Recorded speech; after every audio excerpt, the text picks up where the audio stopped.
We've got game number 2 set up right here, and we're going to get started in just a moment. I won't forget the overlay this time. Alright, good evening everybody. I'm Buttery Greg, and I'm here with game number 2 of GIX versus Bio in tonight's ESEA match between Team Legion and Convergence Gaming. We've got Bio spawning over here on the right side as the yellow zerg, and his opponent, of course, is going to be GIX spawning on the left side as the green zerg. Did I say they both spawn on the left? Bio, of course, is on the right side. GIX is going to be on the left. It's another CVZ, but this time we're on Antigua Shipyard, and that means that a couple things are going to be different.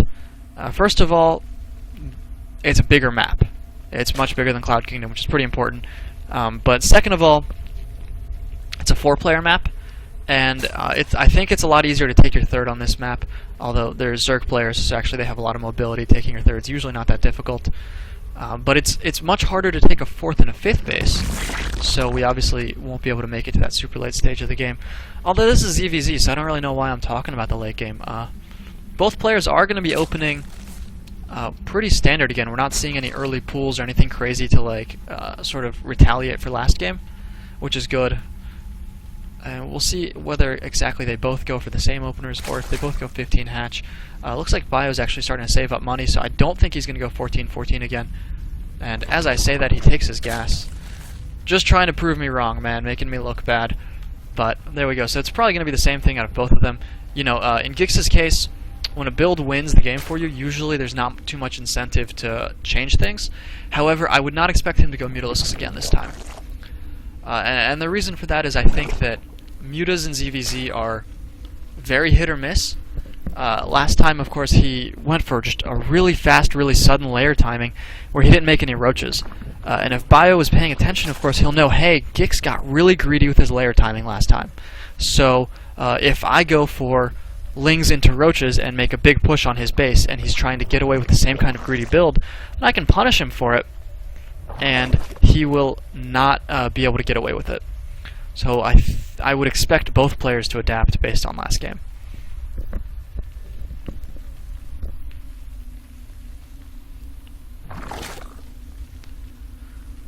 We do see the link speed, of course, starting first for Bio, just like last time. He's going to have that same 30 to 40 second advantage. Actually, I guess another option that I didn't cover there is he could just make a lot of Zerglings and try to kill GIX's natural. I mean, all-ins are kind of risky, and from what I've seen of Bio's play, he's generally a good macro player. He doesn't do, he doesn't seem to do sort of, you know, one-off cheesy type strategies. So I wouldn't expect it from him, but this is ZVZ. You could always try to sneak something past your opponent and get away with it.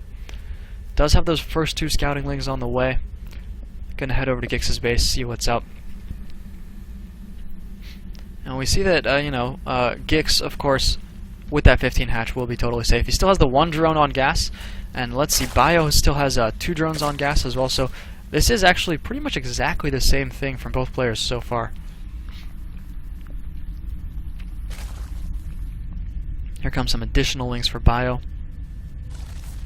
And looks like his first 2 lings are going to get engaged here, but he almost gets caught on the wrong side of GIX's defensive Zerglings there. But he does manage to pull away just in time.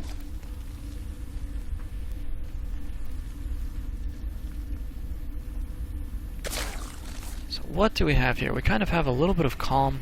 It's both players, it looks like they're just going to be making drones. GIX making 2 overlords at once. I think that's a little bit surprising. There we go. He was expecting to lose one. He's way ahead of me, man. I was like, that's weird. You shouldn't be making 2 overlords this early in the game. But he was actually about to lose one to one of Bio's queens, and he did a great job being ready for that.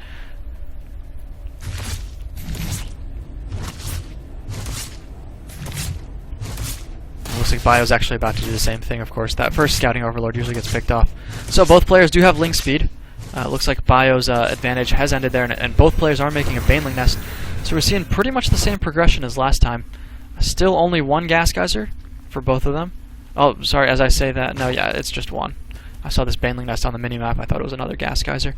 Just 1 gas geyser. There's actually no static defense here for Bio, which I think is a little surprising, but he does have a lot of links. He's able to repel GIX's units, and unfortunately he gets caught off guard on that overlord kill. It's a little bit supply blocked, but he did have 3 more in production, so it looks like he's going to be safe. Baneling Nest is down for GIX, and he begins morphing in 8 Banelings here.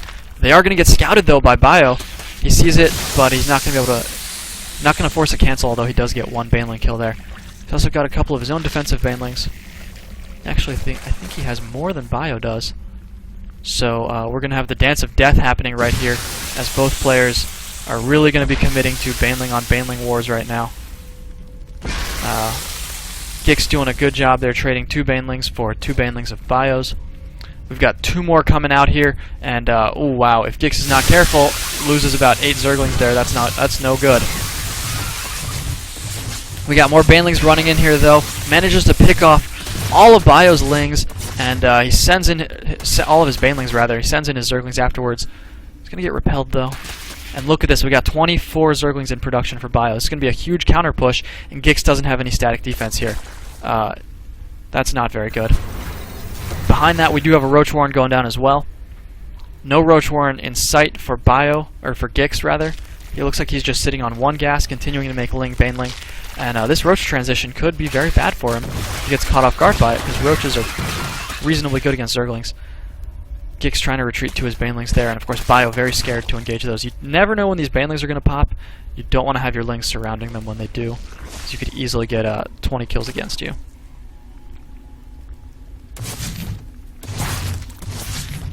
Very aggressive play here, but GNgiX, wow, very nice Zergling run by, manages to get the hold position into Bio's drone line.